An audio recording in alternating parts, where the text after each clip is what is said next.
여러분, 우리가 어른과 우리 어린아이의 이 모습, 차이점을 보면 어른이 판단하는 것과 어린아이가 판단하는 것이 다를 수밖에 없습니다. 왜냐하면 살아온 삶의 경험, 또 그동안 쌓아왔던 지식, 지혜로 판단을 하기 때문에 이 어른과 어린아이의 수준이 다를 수밖에 없는 것이죠.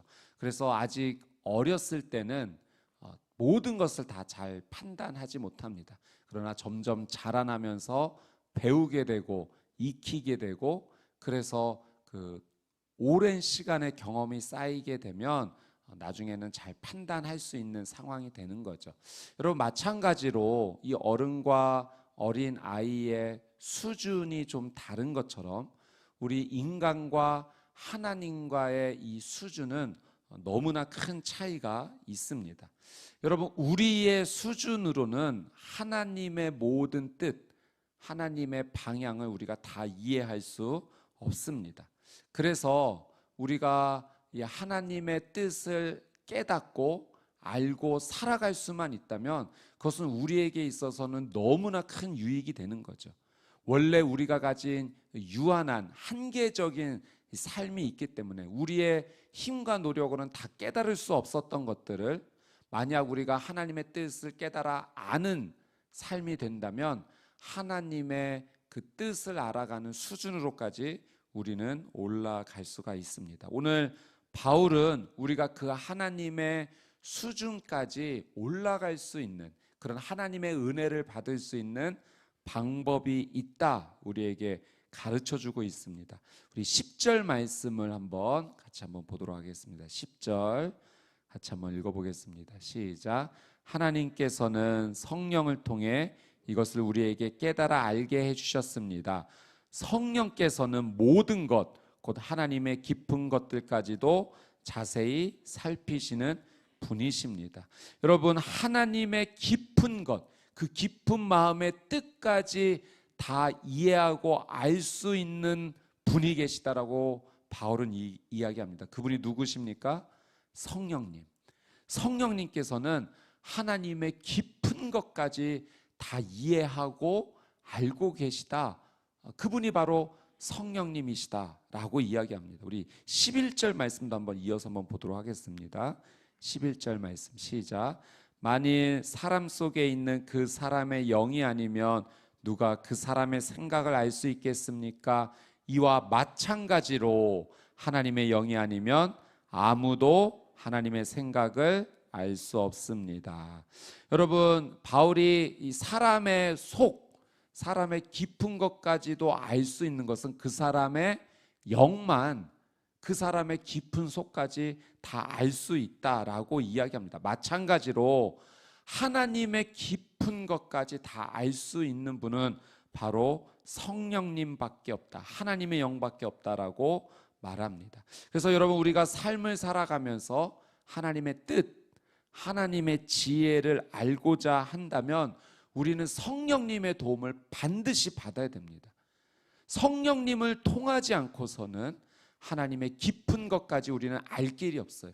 성령님을 통해서만 하나님의 깊은 뜻, 하나님의 깊은 방향, 하나님의 깊은 지혜를 우리는 온전히 알 수 있습니다.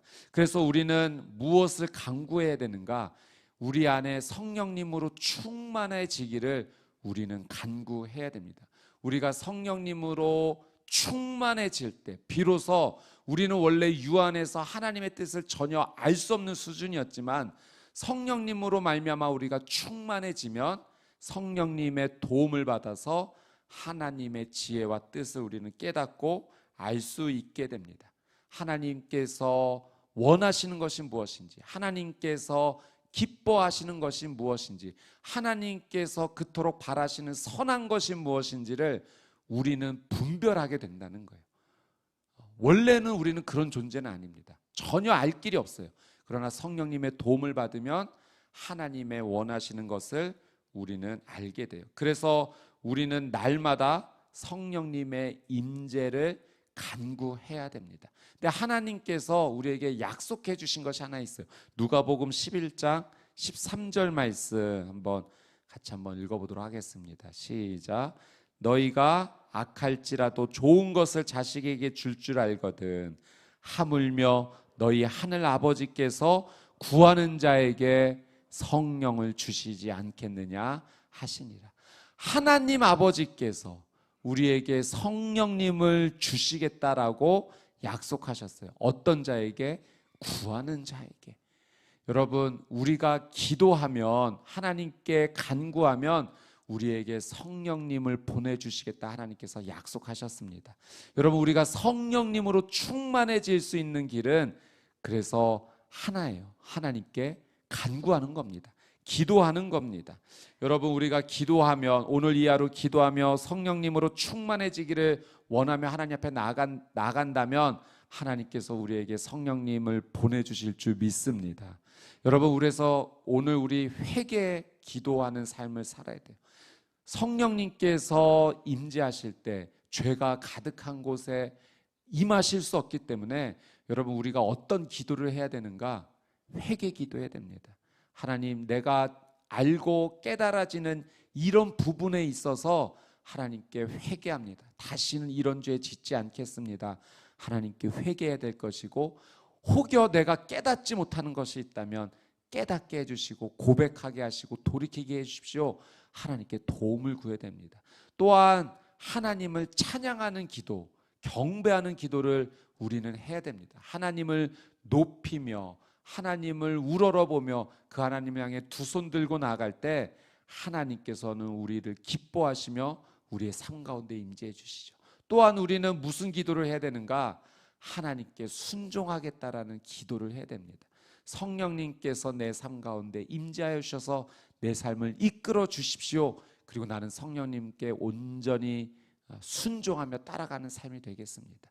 여러분, 회개하는 기도, 하나님을 찬양하는 기도, 하나님께 온전히 순종하겠다는 이 기도를 올려드림으로 성령님께서 우리의 삶을 이끌어 가실 때, 우리의 삶 가운데 임재하실 때 그분께 온전히 매인바되는, 온전히 따라가게 되는 그 귀한 삶을 사시게 되기를 주님의 이름으로 축복합니다. 자, 12절 말씀 같이 한번 읽어보도록 하겠습니다. 시작. 우리는 세상의 영을 받지 않고 하나님께로부터 온 영을 받았습니다. 이것은 하나님께서 우리에게 주신 은혜의 선물들을 깨달아 알게 하시려는 것입니다. 아멘. 자, 성령님께서 우리의 삶에 충만하게 임재하여 주시면 하나님께서 우리에게 하나님의 지혜를 알려주십니다. 하나님의 귀한 뜻을 알려주십니다. 그래서 그 하나님의 지혜를 알게 되고 뜻을 알게 되면 하나님께서 부어주시는 능력의 삶을 우리가 살아갈 수 있게 되죠. 그래서 12절 말씀에 보면 하나님께서 우리에게 주신 은혜의 선물들이라는 표현이 있습니다.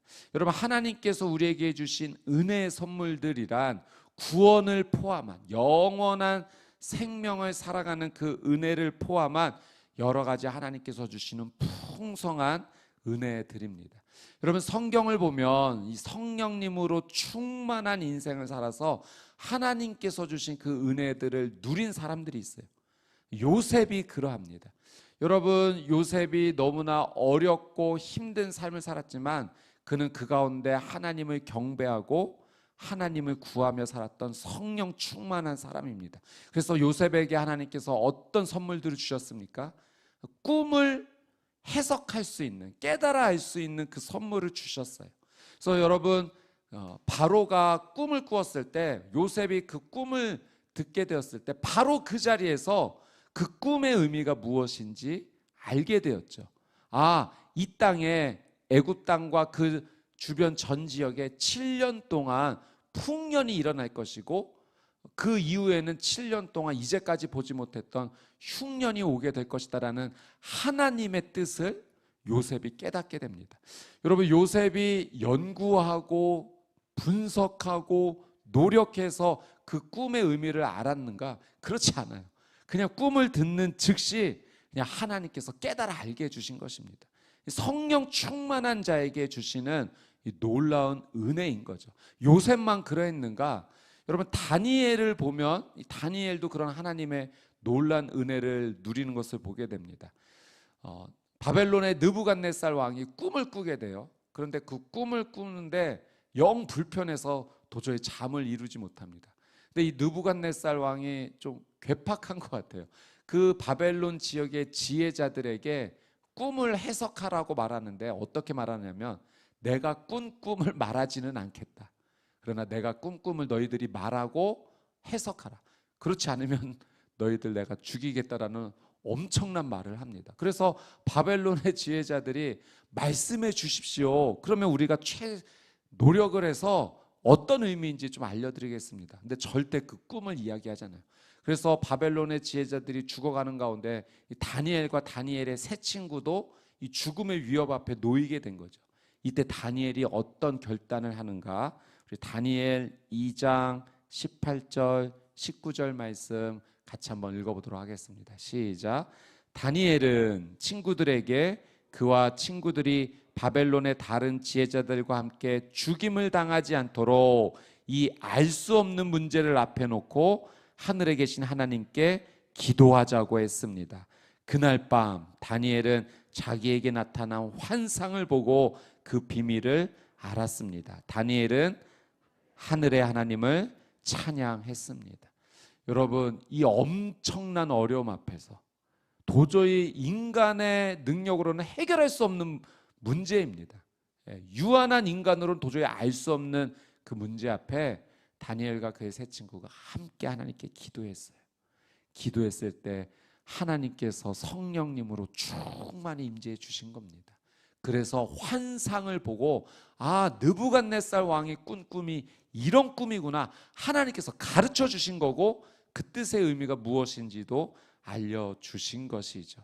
여러분, 하나님께 구하면 하나님께서 임재해 주시고 성령님으로 임재해 주시고 놀라운 은혜의 선물들을 허락해 주시는 줄 믿습니다.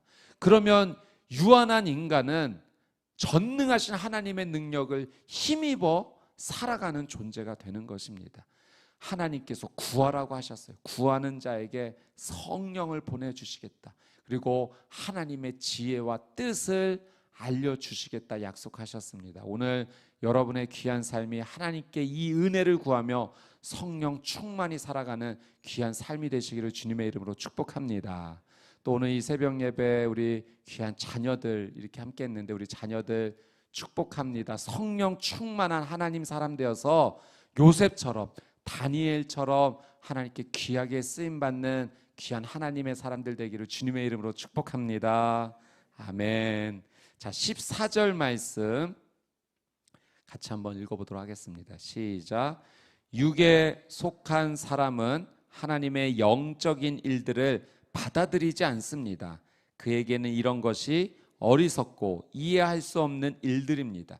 이런 일들은 영적으로만 분별되기 때문입니다. 여러분, 육적으로만 살아가고자 하는 사람들은 이런 영적인 일들을 전혀 이해할 수 없는 것이죠. 그러니까 수준이 다르기 때문에 그렇습니다. 낮은 수준에서는 높은 수준을 도저히 이해할 수 없어요. 이제 막 구구단을 외우는 아이가 수학의 그 어려운 공식들을 이야기한들 도저히 받아들이지 못하는 거죠. 아직 그 수준이 낮기 때문에 그렇습니다. 그래서 육에 속한 사람들은 영에 속한 일들을 받아들이지 않아요. 그러나 하나님의 영으로 충만한 사람은 하나님의 은혜를 힘입어서 이런 영적인 일들을 분별하며 살아갈 수 있게 됩니다. 이런 영적인 일들을 분별하며 살아갈 수 있다는 것은 영적인 눈이 열린 것입니다. 여러분, 예수님을 믿고 하나님 아버지께 성령님의 그 놀라운 은혜를 구하는 사람들은 영적인 눈이 열린 사람들입니다. 눈이 열렸다는 것은 여러분 자유가 임한 것이죠. 여러분, 눈을 감고 살아가는 삶과 눈이 열려서 살아가는 삶은 질적으로 완전히 다릅니다.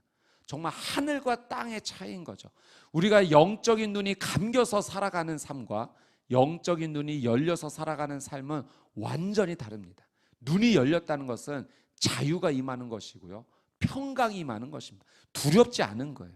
여러분, 눈이 감겨져 있을 때 두려운 겁니다. 어떤 일이 일어날지를 모르기 때문에.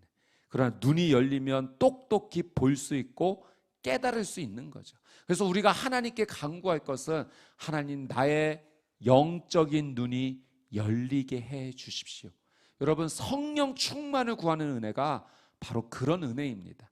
유한한 땅의 한계를 지니고 있는 나를 하나님 이 수준을 하늘로까지 올려주십시오. 하나님 영적인 눈이 열려서 하나님의 지혜를 하나님 누리게 해주시고, 하나님의 뜻을 깨닫게 해주셔서 하나님 보게 해주시고, 행하게 해주시고, 순종하게 하시고, 하나님을 기쁘시게 하는 삶이 되게 해주십시오. 이것이 영적인 은혜를 구하는, 성령의 충만을 구하는 그런 자의 기도입니다. 여러분, 열왕기하 6장 말씀을 보니까 엘리사의 이야기 가운데 이런 영적인 눈이 열린 이야기가 있어요. 하루는 아람 왕이 이 엘리사를 잡기 위해서 밤에 그 아람 군대를 보내서 엘리사가 사는 그 도단성을 다 에워싸게 됩니다. 다음날 아침 일찍 일어나 보니 이 엘리사의 종이 봤을 때 너무나 두려운 일이 펼쳐진 거죠. 자신들을 붙잡으러 군대가 왔으니 이건 정말 놀랄 일 아니겠습니까? 그래서 큰 두려움에 빠져 있을 때 엘리사가 이 종 게하시를 위해서 이런 기도를 해주게 됩니다. 우리 열왕기하 6장 16절 17절 말씀 같이 한번 읽어보도록 하겠습니다. 시작. 대답하되 두려워하지 말라. 우리와 함께한 자가 그들과 함께한 자보다 많으니라 하고 기도하여 이르되 여호와여 원하건대 그의 눈을 열어서 보게 하옵소서 하니 여호와께서 그 청년의 눈을 여심해 그가 보니 불말과 불병거가 산에 가득하여 엘리사를 둘렀더라. 아멘. 여러분, 육적인 눈으로 보면 그들을 붙잡아온 군대만 보일 뿐이에요. 그러나 영적인 눈을 열어보니 이미 하나님께서 이 엘리사를 보호하시기 위해서 불말과 불병거를 너무나 많이 보내줘, 훨씬 더 많은 숫자를 보내주신 것을 엘리사는 영적인 눈이 열려 보았던 거죠. 그래서 두려워하지 아니한 겁니다. 하나님께서 이렇게 나를 지키시고 보호해 주시는구나. 그러나 그 눈이 열리지 않았던 그 종은 심각한 두려움에 사로잡힌 거죠. 영적인 눈이 감겨 있으면 두려울 수밖에 없습니다. 그러나 영적인 눈이 열리면 자유하며 평강이 임합니다. 사랑하는 여러분, 여러분에게 하나님께서 영적인 눈이 열리는 귀한 은혜를 허락하여 주셔서 여러분의 삶이 땅의 수준에 머무는 삶이 아니라 하나님의 뜻을 이루는 하늘의 수준까지 올라가 자유하며 평강이 임하는 귀한 삶이 되시기를 주님의 이름으로 축복합니다. 여러분, 그래서 우리가 오늘 이 말씀을 붙잡고 간절히 기도할 것은 단 한 가지예요. 하나님을 구하는 것입니다. 하나님, 오늘 이 아침부터 저녁 잠자리에 드는 시간까지 하나님, 내 삶이 하나님으로 충만하기를 원합니다. 성령 충만하게 해주십시오. 그래서 하나님의 깊은 것까지 하시는 그 성령님께서 내 삶 가운데 하나님의 뜻을 가르쳐 주셔서 무엇이 하나님께서 원하시는 삶인지, 하나님께서 기뻐하시는 삶이 무엇인지, 하나님께서 선하게 여기시는 하나님의 뜻이 무엇인지 분별하게 해주십시오. 여러분, 보일 겁니다. 여러분의 영적인 눈이 열려 보일 겁니다. 아, 이 길로 가야 되는구나. 이 길이 하나님께서 기뻐하시는 길이구나. 아, 이렇게 기도해야 되는구나. 알게 될 거예요. 무엇을 구해야 될지, 무엇에 순종해야 될지. 여러분, 성령 충만하면 하나님께서 가르쳐 주십니다. 그러면 이 땅에 발을 딛고 살아가지만 우리는 이 땅에 속한 사람이 아니라 하늘에 속한 자로 살아가게 됩니다. 그것이 성령 충만한 자의 영적인 비결이에요. 그렇게 살아간 사람들이 성경에 기록된 사람들입니다. 오늘 우리가 말씀에서 보았던 요셉이 그러했고, 다니엘이 그러했고, 모세도 그러했고, 다윗도 그러했고, 오늘 바울의 삶도 그러했던 겁니다. 땅을 딛고 살아갔지만 하늘에 속한 자로 살아갔기 때문에 그 영적인 비밀을 지금 말씀을 통하여 우리에게 가르쳐 주는 것이죠. 여러분, 다른 무엇보다도 성령 충만을 구하는 오늘 이 기도의 삶을 사시고 그래서 하나님 주신 이 놀라운 은혜를 누리는 저와 여러분의 삶이 되시기를 주님의 이름으로 축복합니다. 아멘.